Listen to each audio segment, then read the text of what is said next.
day. My name is Mrs. Madumbu.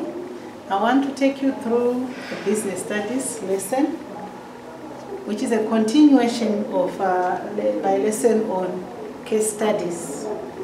This time I have a case study with me because I've taken you through the key features and illustrations that you expect to find in a case study and how you respond to them as you are reading through. So I have a case study that I'm going to take you through. So we read through and we identify those business concepts and illustrations, and we try to identify them maybe by means of underlining. If you are in an exam situation, like I said in my previous lesson, that you need to just quickly go through the questions, and then after quickly going through the questions, then you must have maybe somewhere, even on your case study, on your insert, it's a separate thing, it's not your answer booklet. You can actually be writing a few things as you read through. You cannot just read through like that. So if you have gone through the questions, you actually be highlighting particularly the things that you know that they are linked to the questions that you are to answer. So I have a case study that we need to read together. We go through. It is a part which is in text, and it also has some illustrations, just similar to what we were talking about in a previous lesson. So this is a case study, a typical one for our paper 2. It's about Gemma's Jewels, which is shortened GJ. So it reads, so I'll be going through the text and stop, and then we highlight. If we are able to do it, we highlight. So that is what I expect you to be doing in the examination. So the first part says, Gemma set up GJ as a sole trader 5 years ago in country Z. So already you can see there are 3 items. We have managed to identify the name of business as GJ or as Gemma, the name of the owner of the business, which means as you answer the questions, you must directly say GJ business. And if you are talking about Gemma's decisions or what Gemma is doing, you must indicate that it's Gemma who is doing those things. Then we are told that it's a sole trader, right? And it has been a sole trader business for 5 years. We can see that it's sole trader business.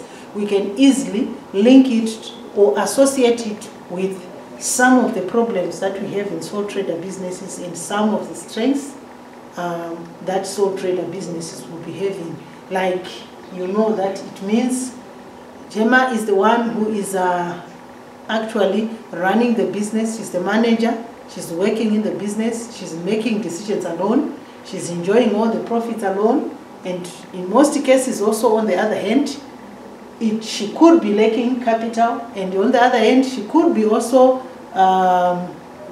trying to source capital, but because of the business status, she could be failing. So those are the things that you should be thinking about as you read through. So this business, I can see that 5 years ago it was started. It's relatively new. Then it goes on to say she started by selling rings and bracelets from a rented shop. She used her own savings to start the business. So it's about rings and bracelets. So you stop using the word products or goods. You quote jewelry or rings or bracelets. And you can also see that she's renting. And you can also see that the source of finance, when she started, the source of capital is her own savings, which in most cases you know that it's usually low. So there's always a need for more finance. The first year was successful, and after this year, Gemma decided to expand by selling more expensive items of jewelry. Gemma thinks it is important to set clear objectives. So as the business went on, there's need to expand, selling expensive products So you can see the nature of the product. It's jewelry and it's also expensive. And you know, expensive products and products such as jewelry, you know what kind of people or market segment that they're associated with. Right. Then she wants her business to increase sales by 10% each year and to increase the market share. So it's a major objective. She wants to increase the what? The market share. You can also see that some of the items there, the picture of the product is actually there. This should give you a clear picture of what she's selling, and just like we said, you associate with the appropriate market. As the business grew, Gemma needed more finance for a computer, inventory, working capital to avoid liquidity problems. So there is need for finance, just like we said.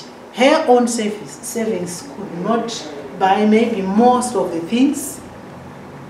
So she needs to buy business equipment or business machinery, and she also needs more working capital. She wants to avoid liquidity problems.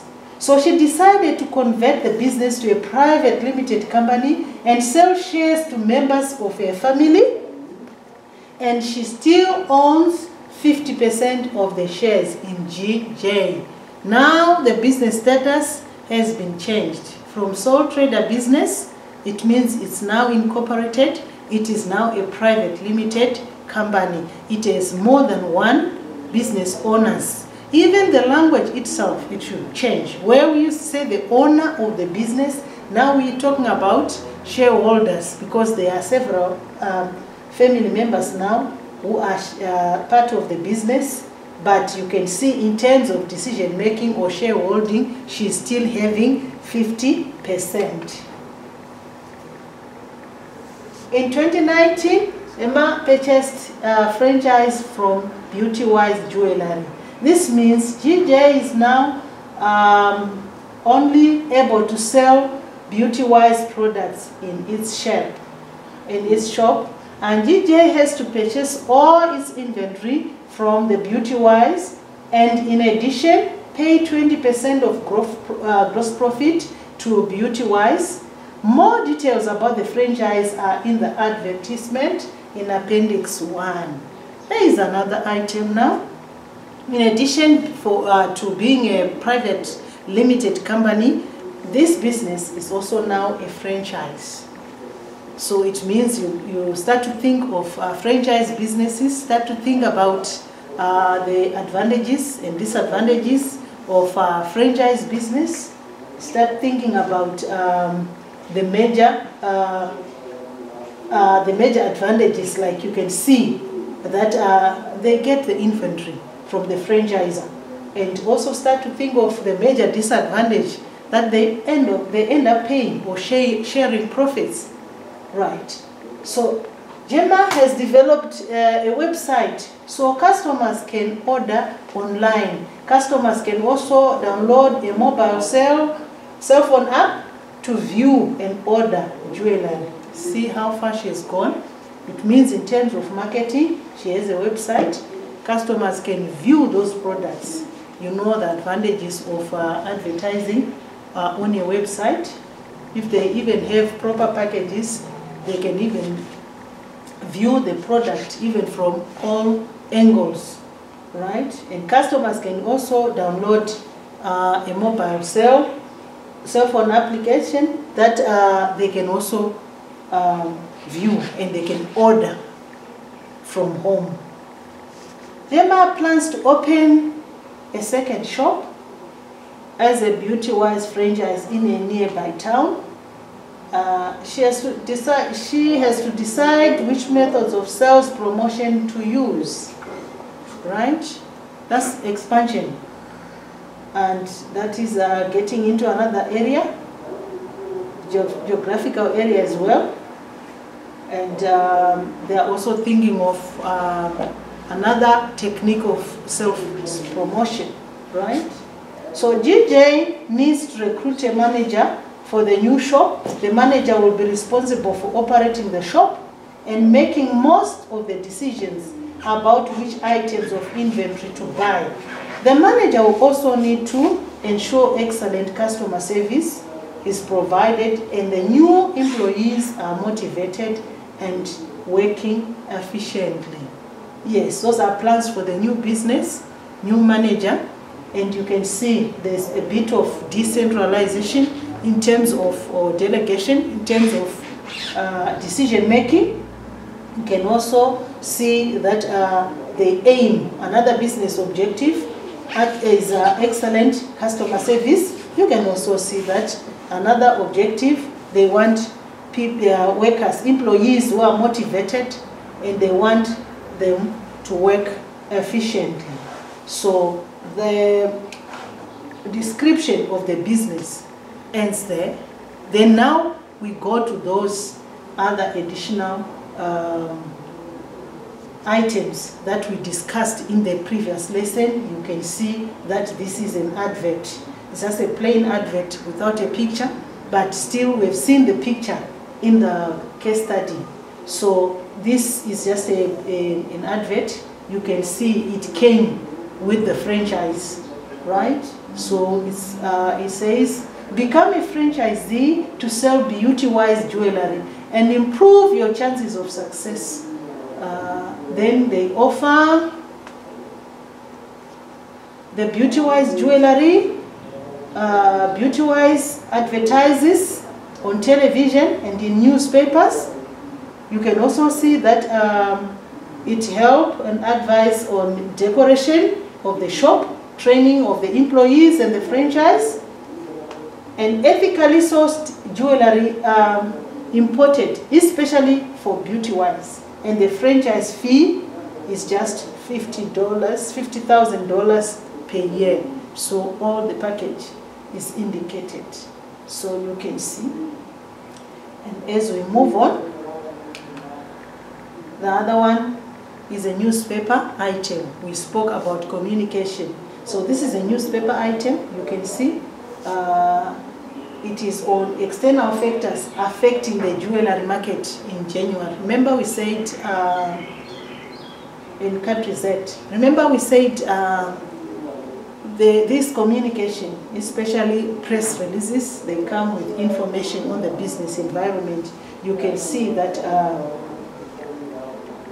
it is talking about the demand. So it says the demand for jewelry in country Z is likely to be affected by some recent changes. Customers are becoming more aware of the ethical issues involved in jewelry production in some countries. The exchange rate of the currency of country Z is likely to depreciate over the next 12 months. The government is planning changes to tax rates, which might reduce the effects of the current economic boom. So we can see that major issues about the business environment that are discussed in this, right? First of all, it is talking about ethical issues. You know, it is about the decisions that the business is taking, whether they are right or wrong, even in terms of the community. Then the other issue here is about the exchange rate, which is about to depreciate. You know, the effects of exchange rate depreciation, the impact on business. And there is also another issue on tax rates. You know how tax rates, they are even indicating that to reduce the effects of the boom. So on the 3 possible locations for the new shop. So since we heard that they want to move to another town to open another shop, this is what will happen, because they did not specify, they said the nearest town, which means they are considering 3 towns. So they will need to consider all the 3 towns. So it looks like they gathered information on the possible locations. So this information is given in tabular form, and it is about annual costs. Don't take words for granted. So when they say annual costs, it means these costs are quoted per year. They are not monthly costs, but annual. And if you look at the shop rent, you can see that it's written per year for 5 years. So go through those things and see the implication of each and every statement. Per year for 5 years. You know, rentals, they are always increased. Sometimes they just set a percentage that increase proportionally, but in this case, it means they are charged for 5 years, then after that they review. They set another price for the next 5 years or so. In town B, they are for 10 years. In town C, they are for 15 years. It means they'll go without changing. Then we are also having the charges for, so the cost of salaries and wages, heating and lighting. Then we have the gross profit. So you can see that these are simply costs that we always, in the income statement, we always consider them after the gross profit. So it will not be appropriate to compare the three towns using the estimated gross profit, because you can see someone can even easily say, oh, town A, the gross profit is 400,000. But it will be fair to compare them after subtracting the costs. Then they can all be compared using the net profit. And also the franchise fee should also be considered in all the three, because it is the same. So it's an additional cost to all the three locations. So this is information that you will need. In most cases, they will ask you to recommend which location will be the best. So what I have here now is I've tried to summarize after this case study, after going through all the text. I've decided to list the important information that I have, which I think in your case, if in an examination situation, you could be underlining, you could be writing it somewhere. So I did the same. I was trying to write down some of the items that I saw. So I've seen the business name, I've seen the form of business, the sole trader, which later became private limited and it became a franchise. I've also seen the product to be jewelry, rings and bracelets. I've seen the period of operation, which is 5 years. So I can safely say it's a relatively new business in my discussions. I've seen the size of the business as relatively small when it started, but I've seen that it is growing, because we can see even towards the end there is there are efforts to open a new shop. I've seen the initial source of finance, that it was the owner's savings. Then I also discovered that the business objectives were increasing market share, avoiding liquidity, obtaining finance, and motivating employees. Then the other thing I saw was the market, that it was a local market, but they are now moving to the nearby town. Then I've seen their market segment. It looks like they are targeting the high income group, because they are selling expensive jewelry. I also saw their marketing mix being the product, which is expensive, and they are trying also to sell online as people can order using their mobile app. I've seen that they are also trying to move to a new market. And the last thing that I also identified is that the business environment, there's less competition. We never heard of competitors, and the fact that they got a franchise, and even according to the franchise, you see the advert, it's like they're selling unique products. So this might be a very competitive business. I've seen ethical issues, because it was indicated that they are ordering from ethical businesses. I've seen that there's a threat for exchange rate depreciation and some government intelligence on the change of tax rates to respond to the boom. So this is the information that I'm having in mind as I'll approach the questions, because after reading through, the next thing is to start to answer the questions. So if these items that I have here were underlined, and some of them, if they had been quickly or just scribbled aside like that, it will be very easy when you get to answering your questions and to link to the knowledge, the knowledge that you have on any business item. So this is the conclusion of my analysis for a given case study. Thank you.